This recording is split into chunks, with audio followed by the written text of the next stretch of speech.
Today we have the parable of Good Samaritan. This is not just a story about doing good, but it is about going beyond boundaries. The story elaborates that there are no boundaries to neighborliness.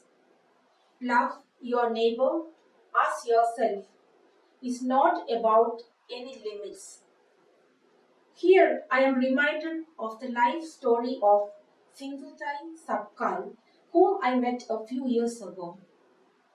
She was married off at a very young age and was abandoned by her husband when she was pregnant. She lived on the street and gave birth to her daughter in a cowshed, cut the umbilical cord with a sharp stone. Sindhutai started singing and begging in the trains and on the streets just to stay alive. She started to fight for herself and her daughter for their survival, and fearing for their safety, she made cemeteries their home. The little she earned by begging, she did not keep it for herself, but started to help other children on the streets. Today, she is taking care of hundreds of children who are sheltered in the homes run by her in Maharashtra, India. Her own exclusion from the society and family did not stop her from helping others. The story of Good Samaritan calls for deep reflections on what kind of a neighbor am I?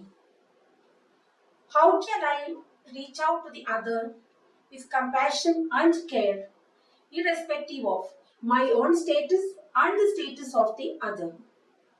The parable directly confronts the sin of exclusion.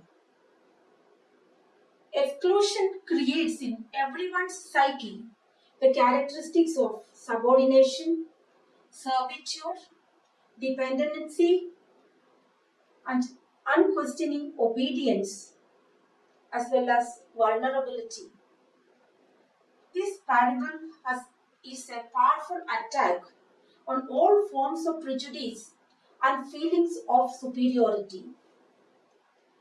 Many of the ills in our church today are products of the sin of exclusion.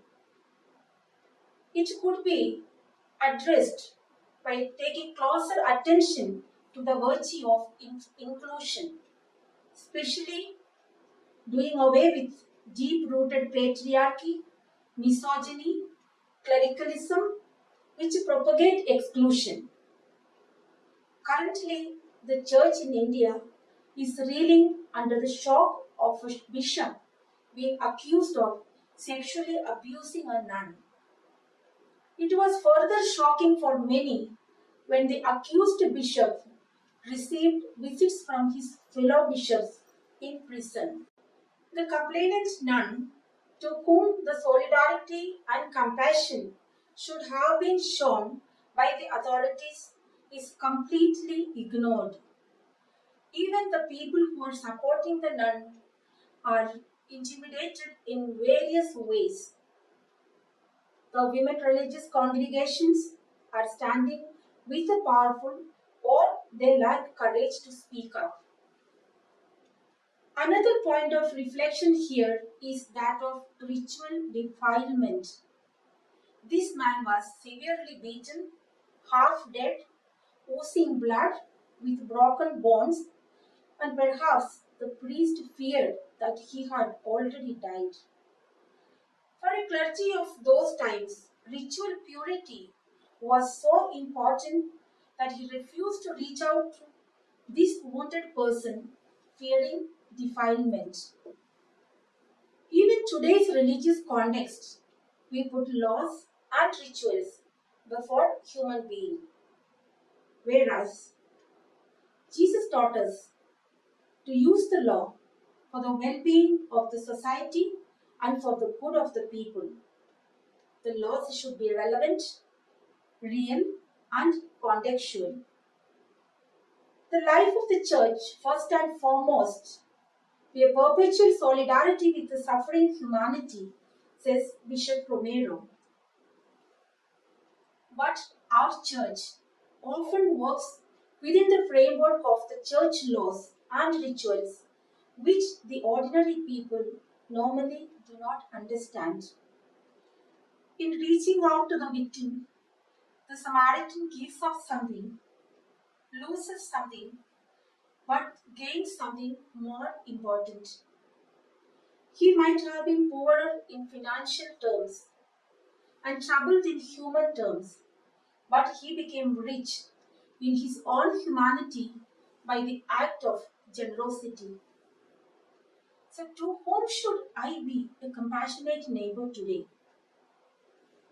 This is a question that we all need to ask.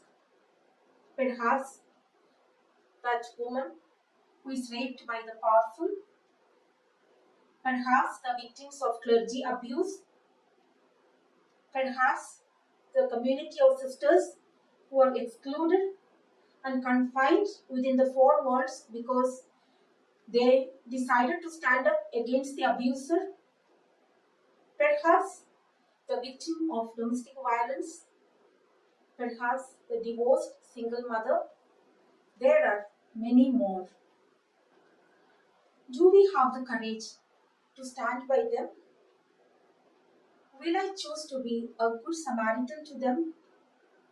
Jesus says, "Whatsoever you do to the least of my brother or sister, you do it to me." Amen.